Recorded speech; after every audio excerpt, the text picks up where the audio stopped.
How to hide Instagram following and followers list. So if you want to hide your Instagram following and followers list, unfortunately there is no direct ways of doing it, as Instagram doesn't let you completely hide your following or followers list from everyone. There is two workarounds or options that you can try in order to achieve this. The first one is by shifting your Instagram account to private. So that's one way of doing it. So I'm going to show you how you can do that now.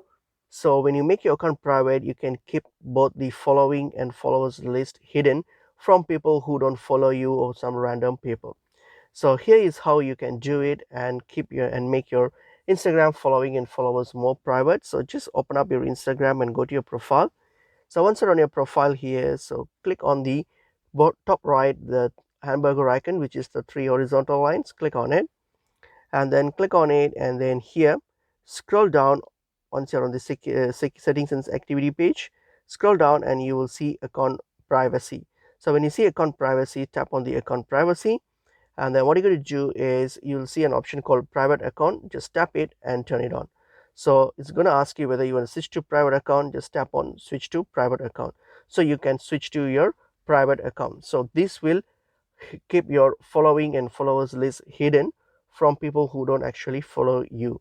And the next option that you can try in order to hide your Instagram following or followers from a specific user, especially if you want to hide it from a specific user, then this method will be beneficial or ideal for you. So if you, for example, if you go back to your Instagram, open up your Instagram, and then simply like select a profile whom you want to hide your followers and following list from. So for example, just add a person. So for example, this person here. So just tap on the person. So open up the account. So open up that account, and then here, what do you need to do? Click on the top, on the three dots on your top right. So click on it. Okay, and then you have this option called restrict. You can try this restrict option to restrict them. So it's going to give you some details about this. So this is similar to block, but you're not really blocking the person. Instead of blocking, you're just restricting them from viewing your contents. That includes your following and followers list as well. So tap on restrict to confirm it, and this account will be now restricted from viewing your following and followers list. So this is another workaround that you can try if you want to especially hide your followers and following list from a specific profile. Hope the video was helpful. I will see you all in a new video. Thank you.